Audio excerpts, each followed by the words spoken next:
I ran into this problem where I was a good enough guitar player that I was like trying to like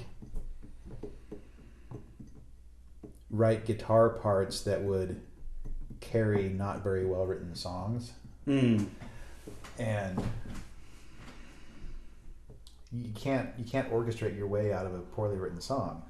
You know, you just can't do it. Right. Which is what I was trying to do, was be like, okay, well, the song's not really written very well, so I'll do this. Do a lot more guitar stuff. Right.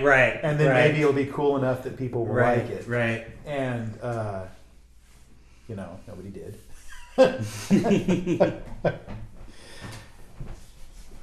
As a musician, it's been good to rein that in a little bit. Right. Try to find some balance where I can still play cool stuff on the guitar, because I enjoy doing that. But still, you know, if all of that were stripped away, could I just sit there with an acoustic guitar and strum through the chords and play the song? Right. And a lot of the times, you know, like before I started coming to the song project, a lot of times the answer to that was no. Right. Like if I stripped all this away and you just handed me a guitar and said, okay, just play the song, like strum through the chords and sing the song, I'd be like... Right.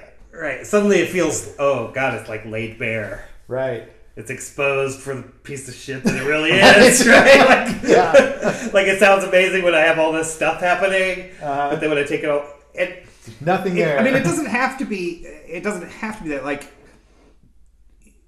you know, like this, there's a lot of Baba Seth songs that I would never play acoustically because they would just be boring as hell. Right, yeah. But that's because we really focus on like these sort of like these African grooves that are based around very simple chord changes. Sure. So it's like writing songs that are like calypso songs or reggae songs where it's all about the whole thing. Right. And if you take those elements out, I mean, I could sing a Baba Seth song. I could do it.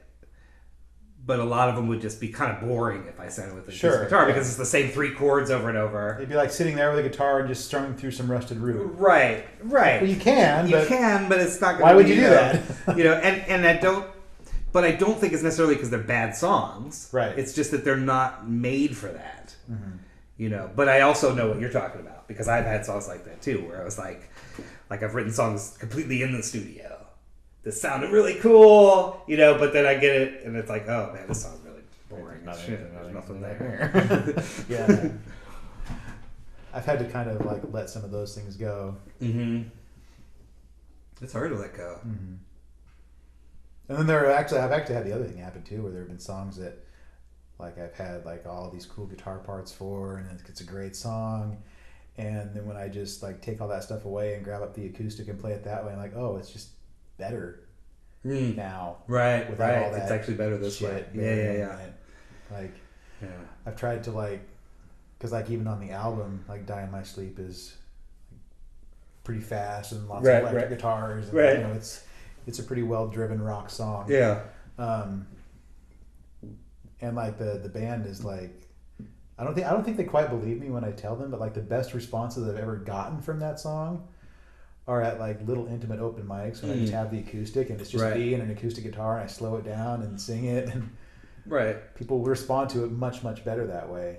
Right. Which I was not expecting, honestly. Was not expecting that at all. Well, I mean that's a sign of a good song. I mean, it was an accident. I don't know what I'm doing.